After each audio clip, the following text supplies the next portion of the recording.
Good afternoon, everyone, and welcome back to Lunch and Learn. My name is Kyla Hannington, and I'm the Public Outreach and Engagement Division Chief with the Prince George's County Office of Human Rights, the county's civil and human rights education and enforcement agency. With me today as co-hosts are Tiana Davis, the Outreach Specialist with the Office of Human Rights, and Dr. Audrey Lau, the Adult and Senior Services Specialist from the Prince George's County Memorial Library System. We are very excited to be joined today by the author of this brand new book, Black Moses, a Saga of Ambition and the Fight for a Black State, is coming out next week, and it is an incredible book. We will be putting links to pre-order in the chat where you're watching, so stay tuned for those. And we're so glad you're joining us in conversation with the author, Caleb Gayle. Caleb Gayle is an award-winning journalist who writes about race and identity and is a contributing writer for the New York Times Magazine. His writing has been recognized by the Matthew Power Literary Reporting Award, the PEN America Writing for Justice Fellowship, the Center for Fiction Emerging Writers Fellowship, the New America Fellowship, among others. His writing has been featured in the New York Times, The Guardian, the Three Penny Review, Guernica, the New York Times Magazine, The Atlantic, the Harvard Review, Pacific Standard, the New Republic, the Boston Globe, and the Los Angeles Review of Books, The Root, the Daily Beast, and more. Caleb's writing has been anthologized as a notable essay in the 2019 Best American Essays collection. His first book, We Refuse to Forget, A True Story of Black Creeks, American Identity and Power, tells the extraordinary story of the Creek Nation, a native tribe that 2 centuries ago both owned slaves and accepted Black people as full citizens. He is also the author of the children's book, What Was the Tulsa Race Massacre of 1921, where he writes about what led to one of the worst moments of racial violence in America's history, the Tulsa Race Massacre, which destroyed a flourishing neighborhood of 10,000 Black residents. Caleb completed his undergraduate studies at the University of Oklahoma as a Truman Scholar. He also completed his graduate studies at the University of Oxford and has an MBA and a master's in public policy, both Harvard Business School and the Harvard Kennedy School, respectively, where he attended as a Paul and Daisy Soros Fellow. In addition to writing, Gayle serves as a senior fellow and professor of practice at Northeastern University, as well as a visiting scholar at the Arthur Carter Journalism Institute at NYU. He is currently completing his next book as a fellow at Harvard's Radcliffe Institute for Advanced Studies. So first of all, wow, it's incredible. Thank you so much for being with us today, Caleb. Thank you for having me. It's such a pleasure to be here.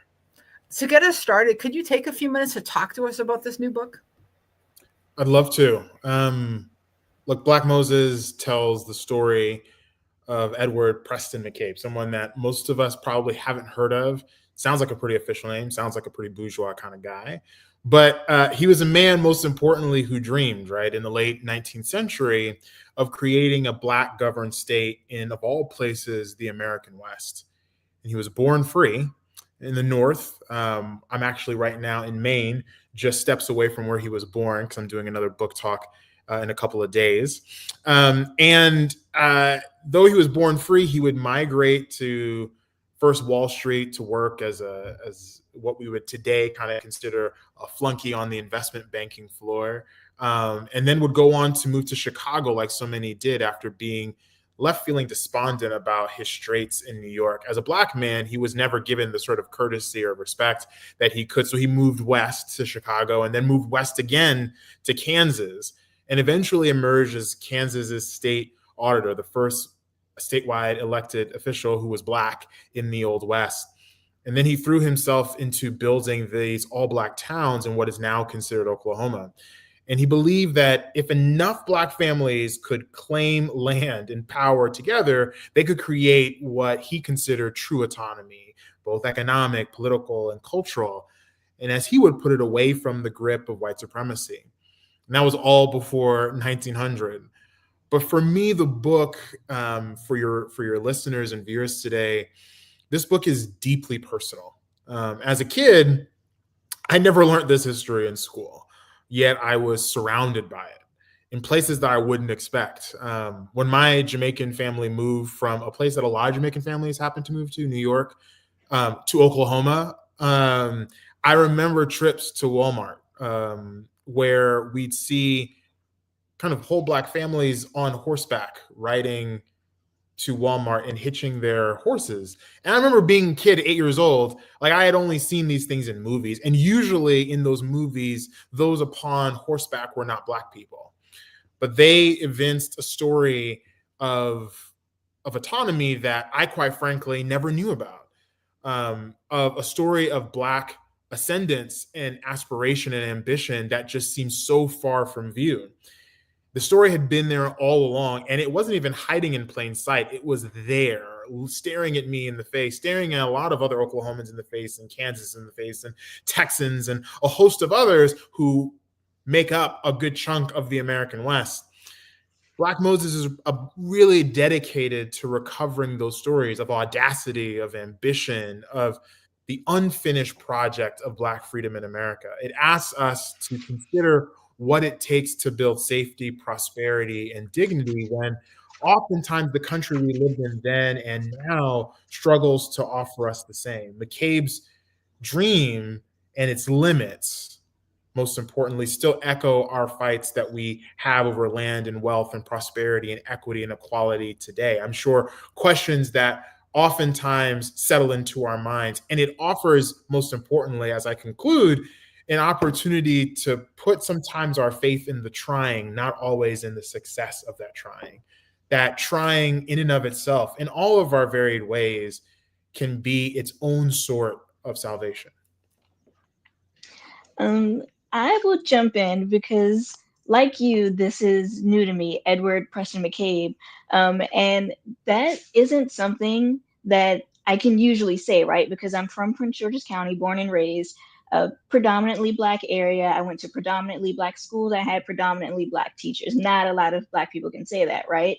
And so I've always, been told what they don't want you to know, right? But I wasn't told this. So how did you learn about Edward Preston McCabe, and why? Well, I guess you kind of told us, but can you tell us more about why you wanted to share the story? Like what made it so intriguing to you? Sure. I learned a lot more about Edward McCabe than I knew before I actually recognized that, oh, this is who this guy actually is. So I distinctly remember during college, I went to the University of Oklahoma, and just a short drive north is this town called Langston. And that was the town that Edward McCabe had founded, an all-Black town. And he, in his mind, thought this could be the capital of what would be a future Black state. And so I went to Langston primarily because I'm a part of a Black fraternity, Alpha Phi Alpha. It's the first ever. I'm not going to spend too much time on it. We're the best. Anyways, I remember going there and for like a state convention. And on the way to Langston, you have to pass through what was then actually the territorial capital of the territory of Oklahoma, known as Guthrie. And in Guthrie, there was this green kind of historical marker sign, and atop it, it said Edward McCabe. And I just kind of assumed Edward McCabe, admittedly, was a white dude until I actually read what was on the page, what was on this marker. And it talked about an all-Black state. It talked about how he came from Kansas, how he was leader of a Black town in Kansas called, of all places, Nicodemus. And I remember, this is at this point nearly 20 years ago, and I just kind of filed it away. And then I was back in Guthrie years later for a concert. We're not going to talk about what that concert was. Y'all will make fun of me. It was a funny concert. It was Mumford & Sons. It doesn't matter. Anyways, I was there for a concert in Guthrie, Oklahoma. And I remember seeing that sign again. And this was maybe at this point 10 years ago. And I actually took the time to really read it, to see what it was like for this Black man to be the kind of treasurer for the county in that time. We herald, and rightfully so, the successes of Black people right now. And I see the person shouting out Delta Sigma Theta, all love for the Deltas. But we rightly laud people, people of color, women who might achieve certain levels of success. But to imagine this guy did this with pretty wild dreams, pretty large ambitions that some would say rival Don Quixote. And here he was in Oklahoma. He chose Oklahoma to do it. So in my mind, I was like, as someone who found Oklahoma to on one hand be a great place, but also a place with lots of tragedies, that were built upon in order to kind of provide a veneer of greatness, a veneer of opportunity, it felt as if I had to do it, right? I was happy to, I was excited to. And the reason I wanted to share it, to answer your last question, Tiana, is because I just think it's so crucial that we get as many opportunities to see ambition and attempts at achievement from all different types of people. Our tapestry here in America of our history and our present, it's ornate, it's complicated, it's messy, and that messiness is beautiful. And so I believe that someone like an Edward McCabe and the thousands of people that he led into Oklahoma were deserving, more than deserving, of the sentences that I would write. Like, if all I have to do is pain myself with trying to figure out how to create beautiful scenes, how to, with history which has no real plot, how to create a plot structure that makes the reader want to continue to flip the pages. Oh goodness, like that's my privilege, that's my honor, as much as it is my duty. One of the things that I really like about your book, it's really important for us as historians, as writers, to talk about these stories where in this one moment, Americans could have gone a different way, a better way. And there are quite a few of them, but I think it's interesting how much we limit the American dream and how much we limit and we get in our own way. And I guess, can you talk about what you felt when you read McCabe's words, like his ambition? Can you talk a little bit about what inspired you with him? I'd love to. And I think Audrey is keying in on something really, really critical here. So the book kind of starts, you drop in this book. I'm not going to give it all away because you should go pre-order it and read it next week. But the book kind of throws you into this wild moment of what seems like a pretty darn typical scene from a spaghetti Western, right? 3 white cowboys see guy who they deem as strange, Edward McCabe, riding astride his horse, and they tell him, hey, head back to where you came from. And instead of saying yes, instead of assenting, he says no. And his fate is put in the balance as these men equipped with Winchester 1873s, the kind of guns that won the West, train their sights on him and empty their relative clips trying to gun him down. I'm not going to tell you what happens. You just have to read. But at any rate, what Audrey is really referring to is that moment is coming after the Civil War, which, the state of Maryland knows that history very well. I'm trusting that you all do.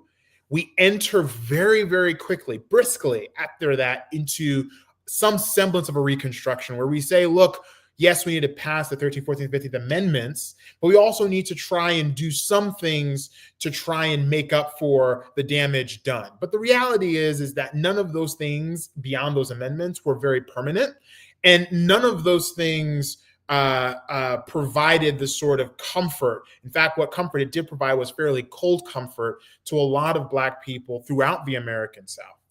And so what Audrey's really referring to is that there was this moment where we had a chance to recraft and remake the country as we wanted it to be, to make it a more equitable country, to kind of undo a lot of the damage done before that damage calcified. But we didn't. And so what McCabe saw, especially at the end of Reconstruction, is that there was an opportunity to start attracting Black people out of the American South into the West. A lot of people were called exodusters. They escaped oftentimes suddenly, right? There was an urgency to it where they would leave the Deep South and all over the American South and make their ways into places like Kansas first. And it was pitched as a promised land. And then when they realized that there was a cap on these sort of opportunities that would be offered there, McCabe started to play with an idea that was a little different, which was perhaps the thing that we need in order for Black people to really reach their fullest potentials here in this country is a place that's their own, with rules created on their own terms for their own people. This is a radical idea, right? I mean, some people might call that Black nationalism. Back then, they used to pillory him with claims of Negro supremacy because he wanted equity and equality. And quite frankly, McCabe was quite the braggadocious guy, right? He didn't really care that people would get really angry at him. And so he pushed for it. And it was in this moment that we had an opportunity, as McCabe would say to President Benjamin Harrison, give us the chance to prove to you that we can govern ourselves. Now, this was incredibly complicated because it wasn't as if people weren't already in the Oklahoma and Indian territories. By dint of the names, there were people there, people who had likewise been expelled out of the place that they had been from, these indigenous nations, the Creek, the Cherokee, the Choctaw, the Sac and Fox, and a litany more had been banished to Oklahoma and been promised this would be the last time that we would mess with you. But then the United States government opened up these lands and relegated a lot of these indigenous nations to even less land, autonomy, power, authority over how they govern themselves. So while the Oklahoma became an opportunity for McCabe, it became also likewise an opportunity for a lot of people's dreams for what it would be like in America, to Kyla's earlier point and to Tiana's earlier point, to collide. That's quintessentially American. Right? You don't have to be from Oklahoma or the American West to understand that. I'm certain in Maryland right now, you can see ways in which people are relegated to zero-sum politics. And as such, we find ourselves fighting for dreams that we should be able to equitably pursue one with another, that we should be able to encourage one another in the dreams that we're pursuing. And these don't have to be grand ones. These can be tiny ones. These can be dreams for you and your kids, your community, your neighborhood, your street. And so likewise with McCabe, I just felt as if he was like the perfectly imperfect synopsis, kind of an encapsulation, a microcosm of the ways in which dreams collide here in America.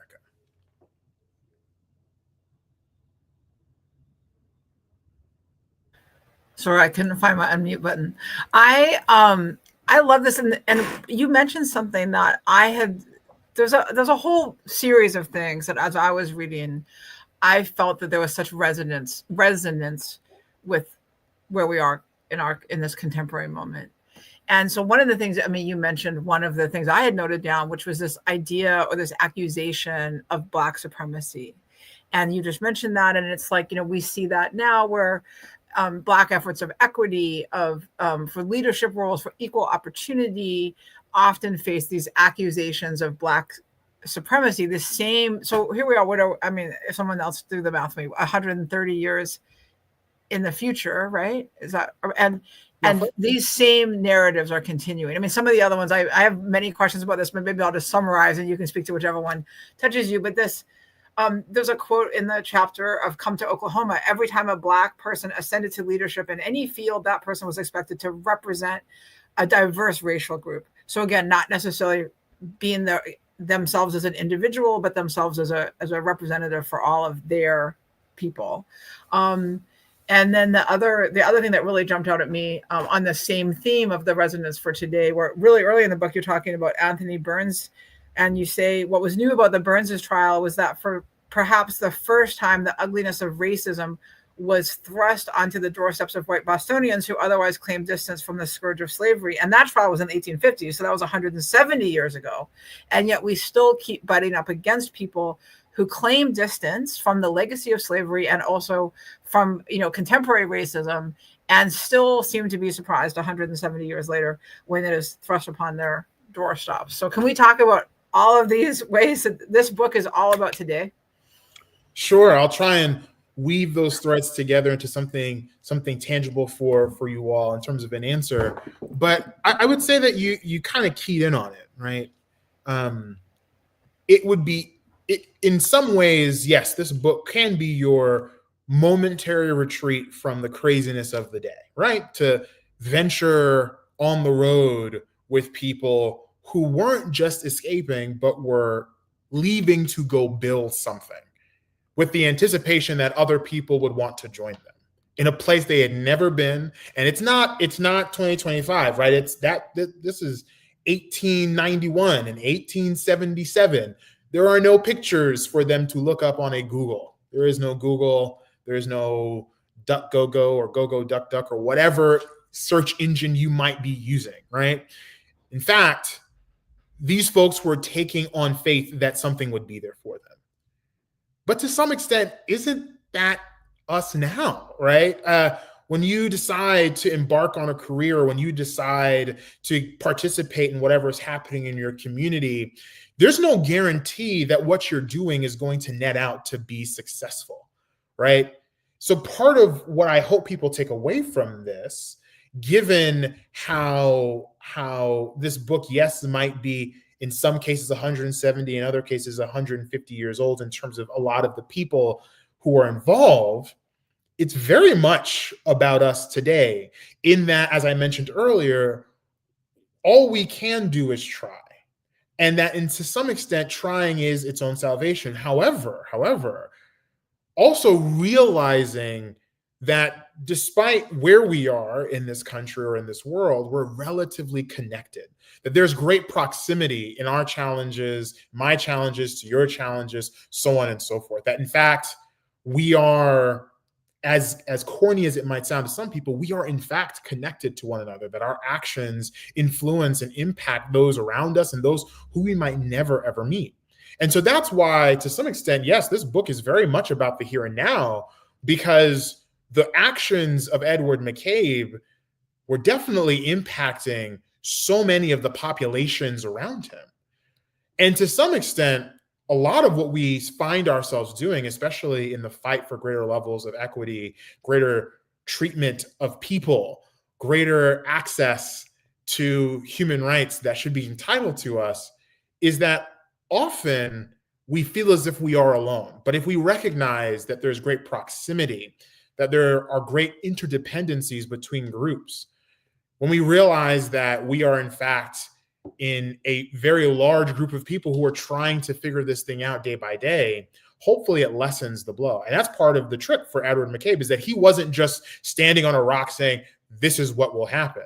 And as a matter of fact, what he was doing was dispatching some 2,000 agents throughout the American South trying to recruit Black people. That he, even in the streets that he named his city, Langston, were named after people who he felt he was in partnership with, like Blanche Bruce, the first elected Black politician to serve a full term, right? From, of all places, the state of Mississippi. How he named his town Langston after John Mercer Langston, phenomenal legal scholar who spent quite a bit of time in the areas that you all are quite close to, who spent time as Dean of Howard Law. Or even sometimes how he would name streets after places like Massachusetts and New England, in reverence to the work that had been done by abolitionists some half a century earlier, in the case of people like Anthony Burns, to try and create a pathway west for Black people who were tired of the scourge they were living under in the American South. When we realize that we're connected both across space and time, we realize often that we're not in this alone. It provides the encouragement we need to continue trying. So yes, trying is a means of salvation, but trying together, trying in proximity, in partnership with others, is really a powerful way to continue fighting and trying, keeping on, as I used to say, or as I used to grew up saying in kind of the old churches that I used to attend as a kid, that keeping on is worth it. And I hope that readers eventually find out that that's the case. That's the true message of Edward McCabe's story. I wanted to ask about how you research this, right? There's Black history, there's Indigenous history, there's state history, political history, and you have 30 pages of bibliography, and for good reason. So can you talk about your research process?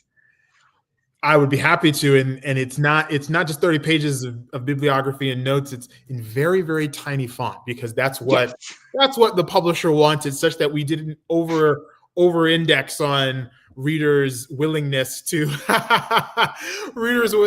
buy a really large looking book. Yes, look, I really, really, really wish, and I was kind of foolish enough to assume when I started writing this book or started researching this book, I remember going to the Oklahoma Historical Society and the Kansas State Historical Society. And I walked through the doors, I knocked, and I said, "Oh, yes, could you point me in the direction of the Edward McCabe room?" And they giggled and said, "There's the file folder."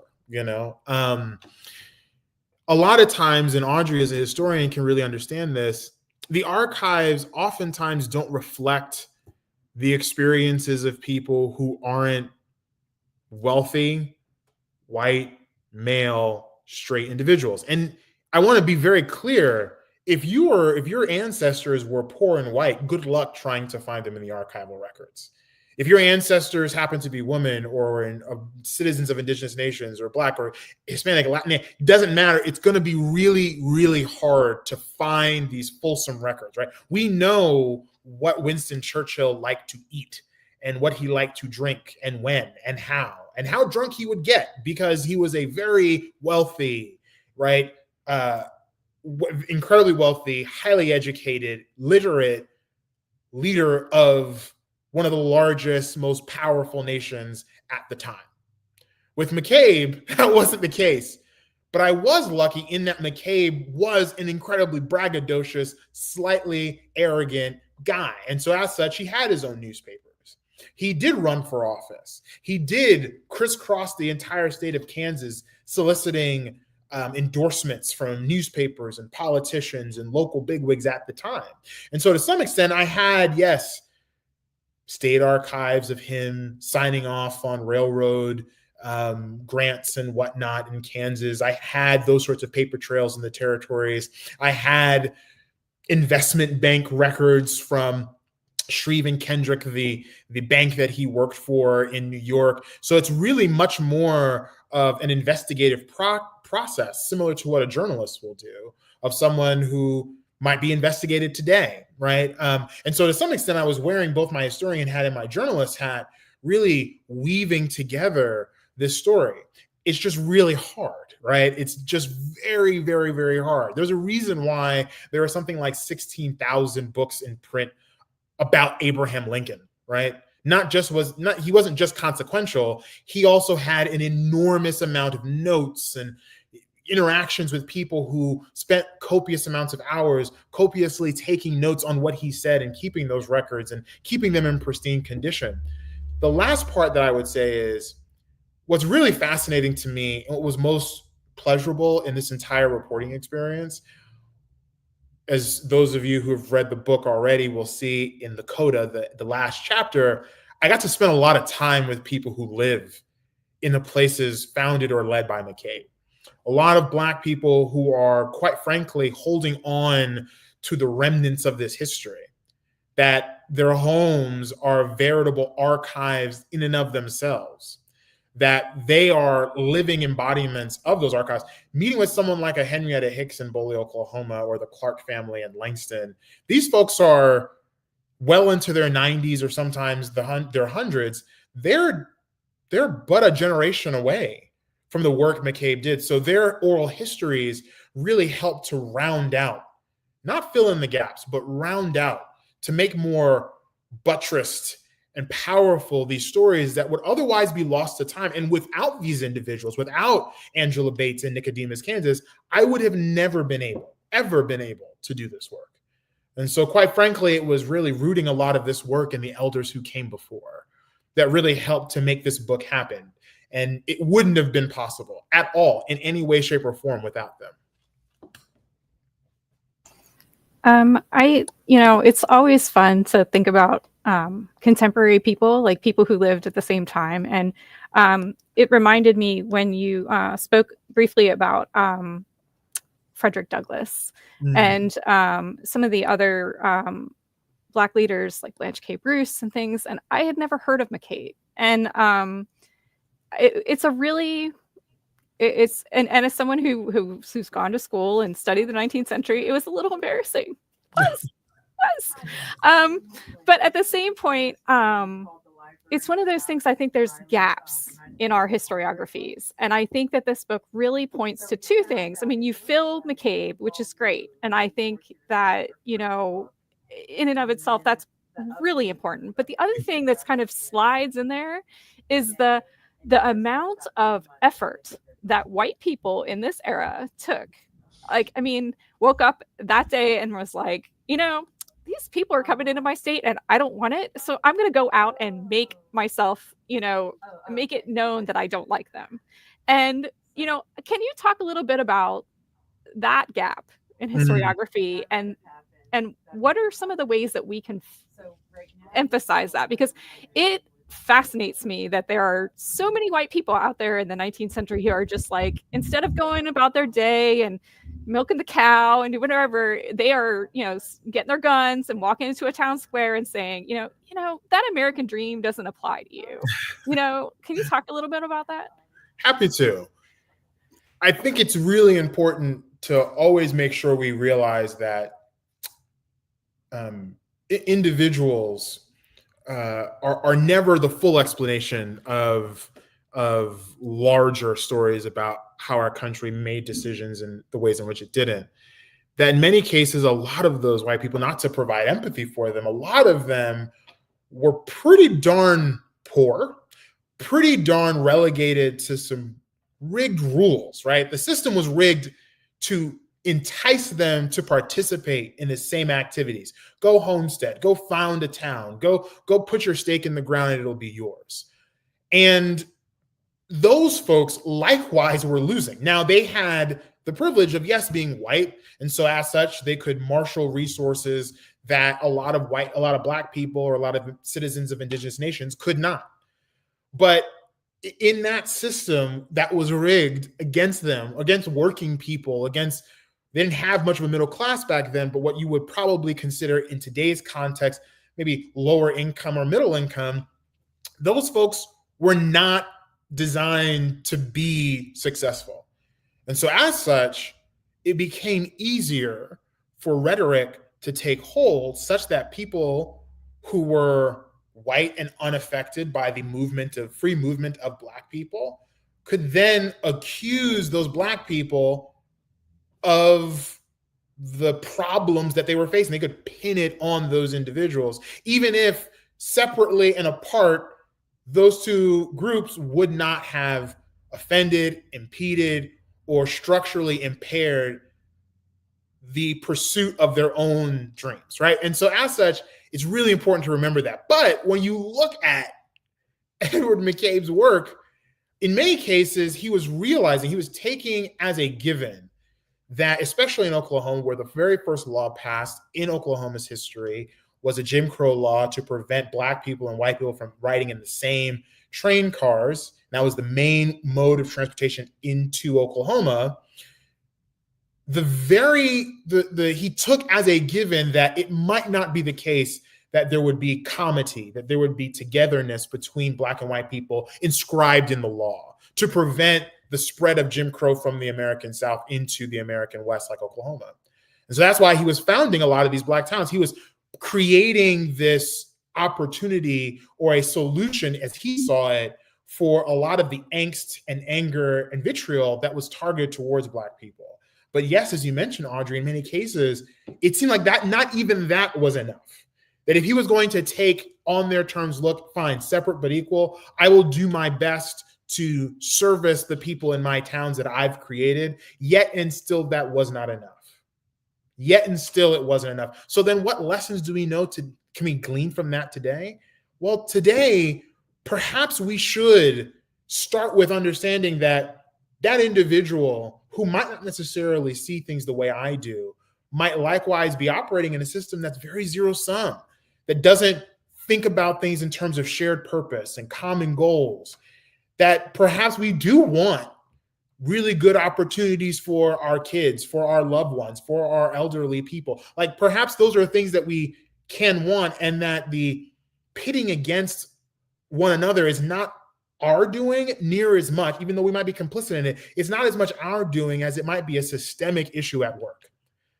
And so perhaps realizing that we should endeavor to see where we find commonality might be the best lesson that we can grab out of this book. especially given the audience today and who's convened it, right? The Office of Human Rights, the library. These are institutions, thinking about the library, that provide a service that there is no qualification to get and walk into a library, grab a book, and walk out with an entire new world in your hands, right? That's what the library is for. That's what the library was to me as a kid, right? So to answer Tiana's question she asked way earlier, why did I write this book? Yes, because I wanted to tell these stories. Yes, because I wanted to tell a quintessential American story, but also because there are a litany of books that lit my world on fire simply because I was able to freely walk into the library and have a librarian ask me what my interests were and point me in the direction of a career that I didn't even know I'd have access to. Yeah, I just love that you provided us with another fiery American, that we can all look up to, because, Frederick Douglass is a favorite of mine, but I was like, here's another one. So those of you who have no idea what I'm talking about, just go out and read this book, because you will fall in love with Edward McCabe. Thank you. He's just definitely the firecracker everyone needs, I think, right now. Sorry, Kyla, go ahead. Actually, I was going to share a question from a viewer. And so actually, for people watching, if you have questions for Caleb Gayle, please type them in the chat while you're watching, and we will share them as time allows. But we already have one. We're very lucky with the Lunch and Learn. We have some classes that join us during the school year. Yeah. And this is one of the educators who often brings her, when the school's in session, the whole class tunes in. So what Dr. Stewart is wondering is, how can we as educators become more conversant with our students regarding the fight for inclusion, issues with exclusion, and equitable rights? Yeah, I mean, I love that question, in part because I always kind of have in my mind, perhaps myself as a kid in class, trying to figure out how can I connect with this history. And I think that the first part is, one, we writers have to do a better job, especially those who are lovers of history, writing for popular audiences. And so that's what this book is really aimed at doing, is aimed at, you do not have to be an expert. You can go to the footnotes if you'd like to do that. You can go to the bibliography that Tiana mentioned earlier. But then in actuality, this is these are exciting tales. These are, like, who wouldn't want to learn about some random guy who you've never heard about, who fashioned himself with a monocle and made really blistering speeches and got beat up and shot at multiple times for it, right? Like, that's a pretty interesting guy. And there are so many of those folks throughout time. So I think the first thing to do is really ask what their interests are. Like, what do they care about? Because certainly there are so many people. There are so many people who can help do that. I think the other thing is that a lot of authors love to talk to students. And so I'm more than happy to drop into your class via Zoom and to have that sort of conversation. I think the other thing to do with trying to engage students about inclusion and exclusion, it's to look around them. Ask them to look around them. And then ask them, especially depending upon the age appropriateness of it, if they're in junior high or high school, is to then ask them, well, where do you think that came from? To almost engage in a Socratic back and forth, to ask them, well, where do you think some of these things come from? The challenges that we see around us, where do you think perhaps it started, right? So as such, we don't place on them the burden of having to solve it. They'll spend their lives trying to do that. But at least start them off with the opportunity to think critically about, well, this didn't happen out of whole cloth. This had a path. There was a journey to get to where we are. So I think inviting them to ask that sort of question. And then I think a last thing I would do is really engaging with people like Audrey at the library, because the library has enormous archives and historical records about the place that your students are actively in. So that way you can kind of, what I do with my students, and of course they're college students, I oftentimes take them to the library, to the archives, so they can see, wow, this building that I'm in has a story. That in and of itself can reveal so much more to students than they otherwise could get. So that's kind of the first step that I would offer, is giving them a sense of how grounded they can be in the place that they live and how historically informed the lives that they're living, the challenges and opportunities that they're facing are. That is a wonderful response. Thank you. And actually, Dr. Stewart has said thank you so much for your response. So no problem. You talked about McCabe here, and I think you may have already hit on something more I was looking for, which is, you describe him in the story. We see in this book that he's a convincer. He's persuasive. He's a visionary. He's an incredible politician. There's a quote: "He attracted more people than his naysayers thought possible." So, can you talk a little bit more about this magnetism and his skill in bringing people along with him? Sure. I think that when I look over the course of history and I see people who have endeavored to convince people to join them to do something, they're not relying strictly on themselves and the beauty and glory of the rhetoric. They're going to people that have embedded trust, right? So if I were trying to convince a community to do something, I'm not going to just stand up in the middle of a community and say, I, Caleb Gayle, have an idea. I'm going to reach out to that teacher who just asked a question. She has trust. I'm going to reach out to Audrey and her team and her colleagues who are in the library interfacing with families all of the time. And I'm going to try and convince them. And that's what McCabe did, right? He didn't just launch out into the deep and say, I'm going to Oklahoma now. Would you like to join me? He convinced newspaper editors. He convinced church leaders. He convinced community groups to join him in that effort.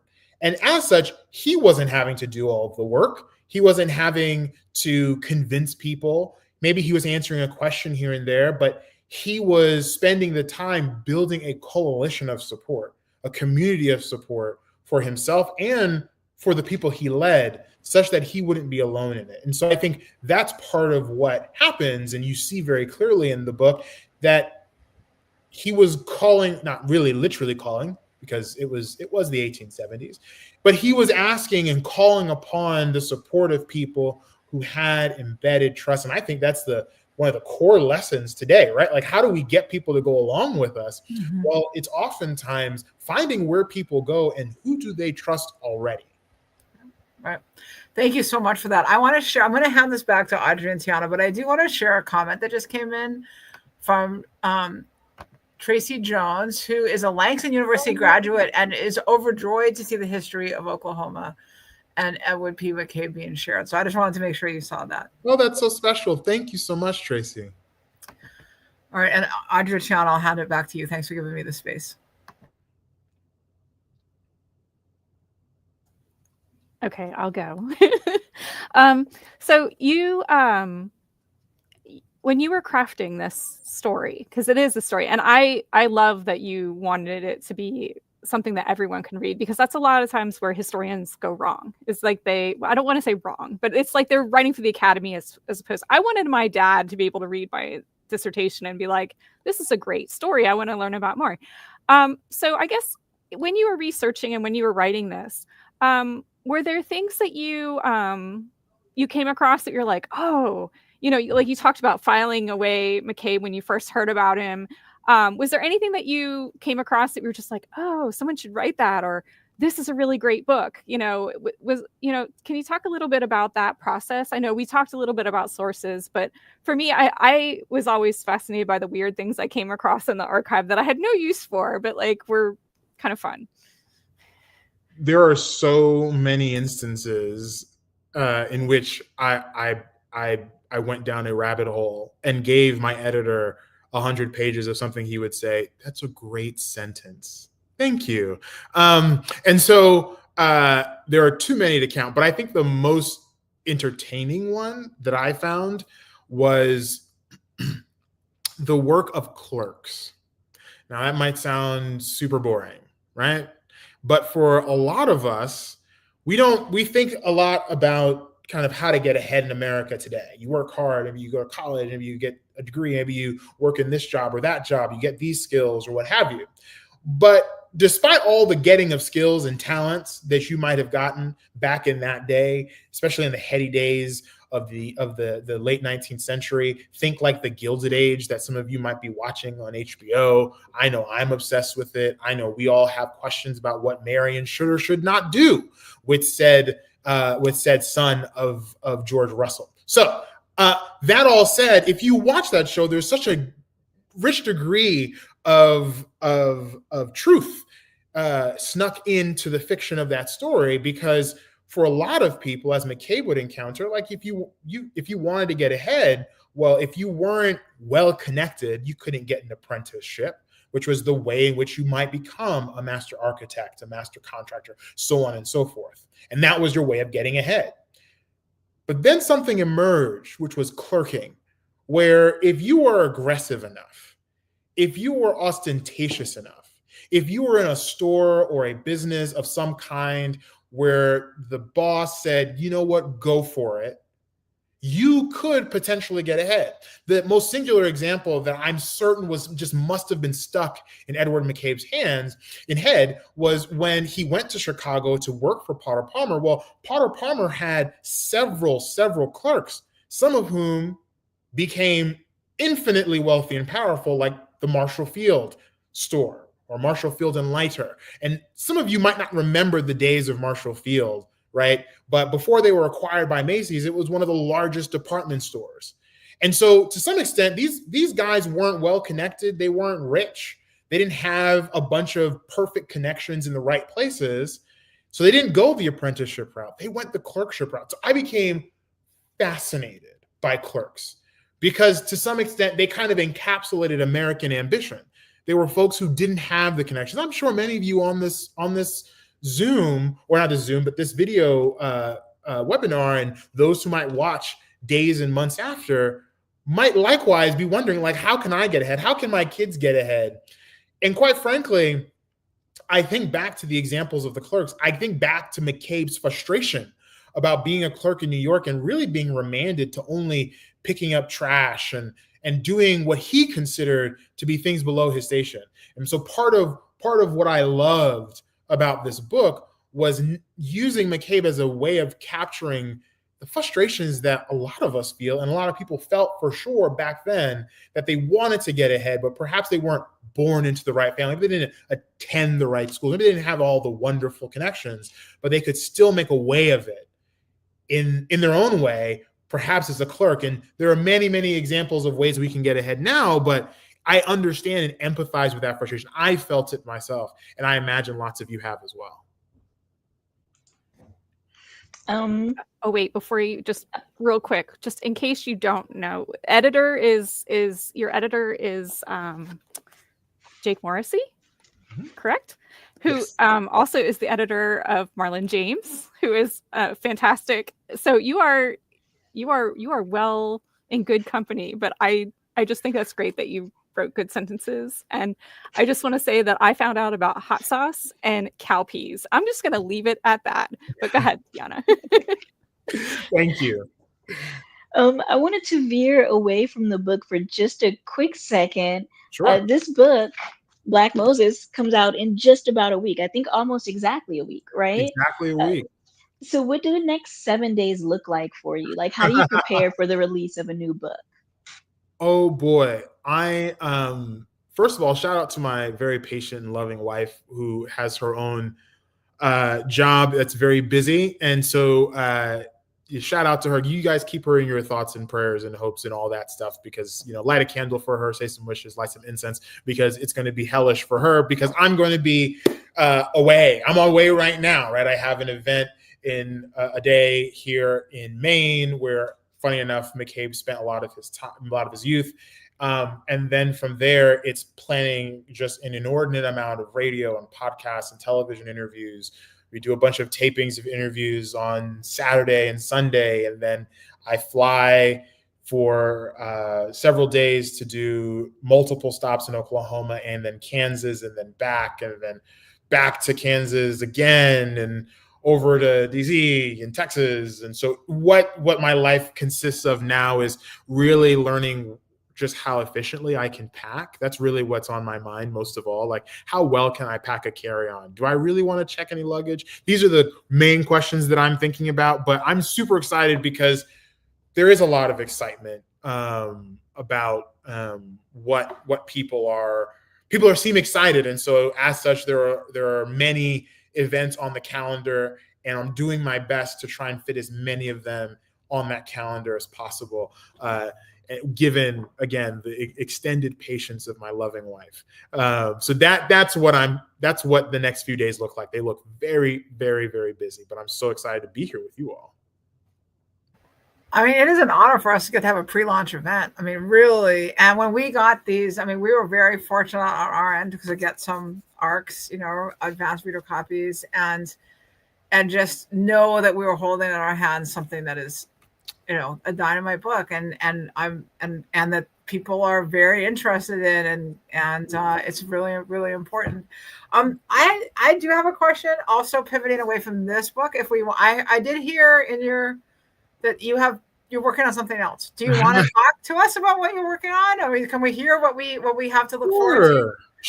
Sure. I mean, most importantly, go out to your local bookstore or online and buy the book. But in terms of the next book, so there are essentially a couple of books that I'm working on right now. So the first one is kind of the first narrative history of the American racial wealth gap, told through the story of one family, both Black and white, and tracking the accumulation of wealth of that family as representative of our country's complicated and messy trail of trying to figure out who gets to have what and how and just how much. So that I've been working on since about 2023, and I've logged a lot of miles meeting members of this family and flying to a lot of places, and still have to fly to like the UK and to Guinea and quite a few places to get that book done. The other book that I'm focused on is a book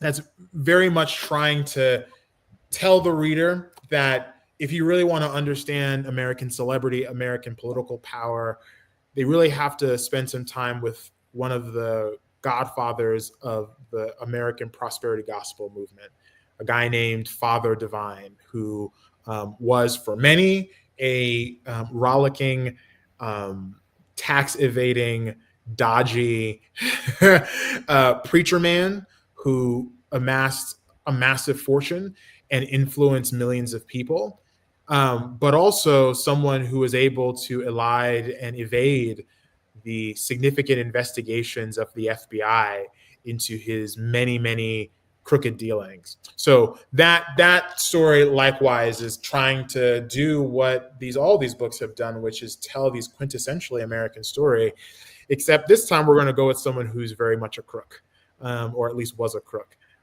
So those are the two books that I'm currently working on, and what I'll essentially go back to when we are done with this conversation. I'm going to go right back into the enormous amounts that you can't see them because my wife was very serious about me putting things away so that I looked presentable on this call. But there are piles and piles of thousands of pages around me that you just can't see right now. Well, so first of all, your wife sounds fantastic. So this is, you have so much going on and you're so interested. And I mean, it really is to our gain. So I just, thank you so much. We probably have time for one more question. I have one in mind, but Audrey, can I hand it to you because you have so many wonderful. I'm ceding the floor. Okay. Well, then the one thing that and this is kind of a big question. We'll see if we can do it in the time that we have.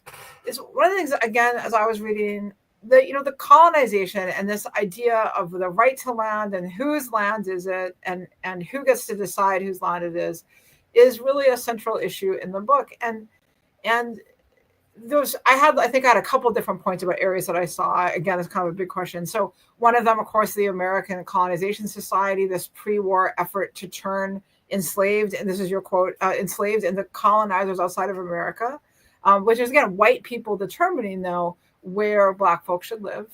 And then also on page 167, you write, as much as colonization had hurt Black people in the past, it was now the tool they saw as the most viable path to securing freedom. And this reminded me of like the law, right? The law is like such a coercive tool that is absolutely meant to oppress. And yet it is also the tool that people have used throughout time to win freedom and advances and gains. And so I saw this kind of intertwining of this, of, you know, colonization now being a path to freedom. So can you talk a little bit, a little bit, we have a few minutes. Can you talk for a few minutes about colonization in this book and these themes? Sure. As readers will find out, I mean, while it seems as if this book goes from east to west, the book goes to Haiti, the book goes to Liberia, the book goes to a lot of different places, in part because there has been, for our country, as you'll see written and articulated by so many politicians, that there was a Negro problem, despite the fact that Black people were brought here, despite the fact that, if not almost always, in chains, right?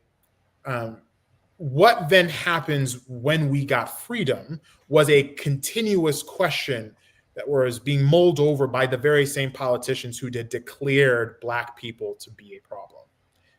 And even for some of our most vaunted and appreciated and worthy of praise politicians, people like Abraham Lincoln, there was significant doubt even in Lincoln as to whether or not Black people and white people could live in harmony. And so there were, in some cases, well-intentioned, some cases, efforts to try and figure out, well, how can we fix this problem that will only mushroom, they thought, once Black people became free? And so as such, yes, there were things like the American Colonization Society, which thought, well, let's dispatch them to Liberia. Let's get them back to Africa, the African continent, as a means of solving this problem. In some cases, they were like, well, let's take them to Cow Island in Haiti. Let's dispatch some to Mexico. Let's take some of them and get to what is now considered southern Texas. Let's take some of them and ship them off to Victoria, Canada. I mean, the amount of solutions answered, the amount of solutions offered to figure out how to solve this problem that was created by these politicians were numerous. So the innovation that McCabe offered, albeit very imperfect, right? His colonization scheme was not perfect, and it ran afoul of any sort of autonomy and rights that indigenous populations and nations had already both had and aspired to keep. But his innovation was, while this might be seen as a problem of your making, speaking to a lot of white politicians, I'm going to come up with a solution. I, a Black person, have a solution. This is not a solution that's being foisted upon me, but one that I am generating for myself. It is an organic one that we are creating, and one that we're offering and asking you for buy-in on. Now, to remind you, almost all those other colonization schemes that you mentioned had the backing of some politician, in some cases what we would consider today to be venture capitalists.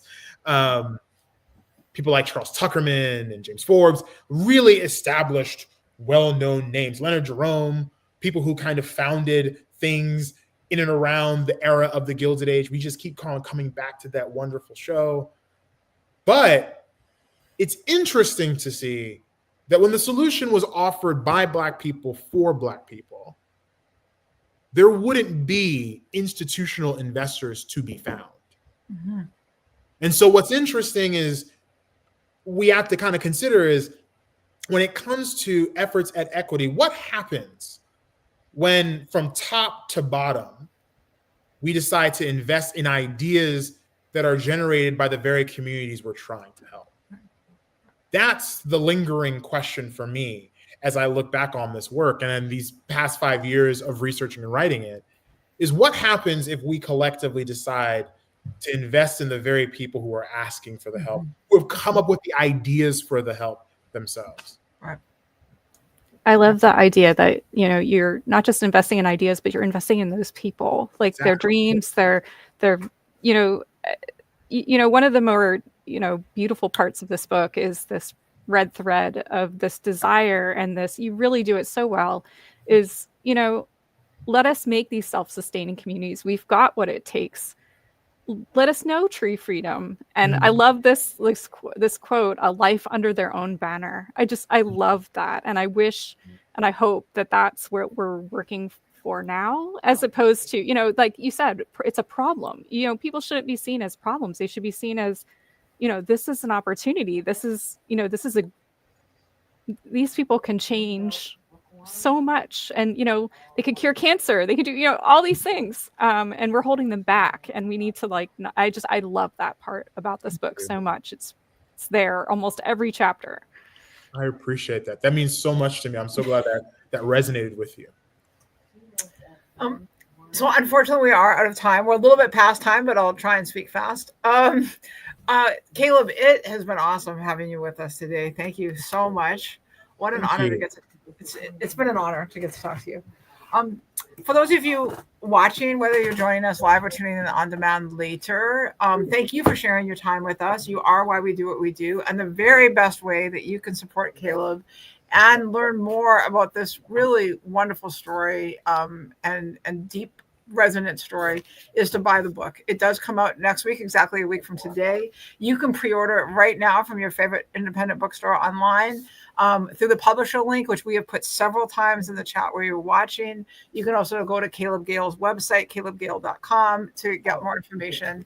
And if you're not in position to buy right now, go to your local library system, ask them to get it. And if they don't already have it, we do know that Prince George's County Memorial Library System has order. It's on order for them. So if you're local to us, it's coming. And if you're not local to us, please go to your library and see if it's coming.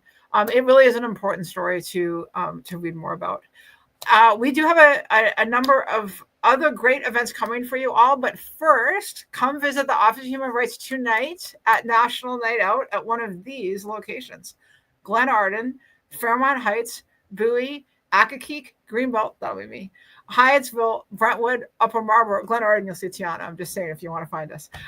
So if you're one of those communities, please find us and say hi. And you can learn more about our work and our many upcoming events by going to civilrights.mypgc.us.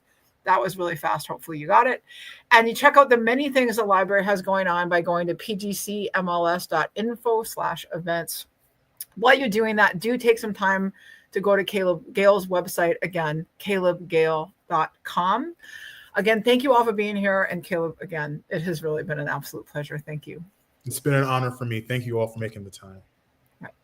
Bye, everyone. See you again soon.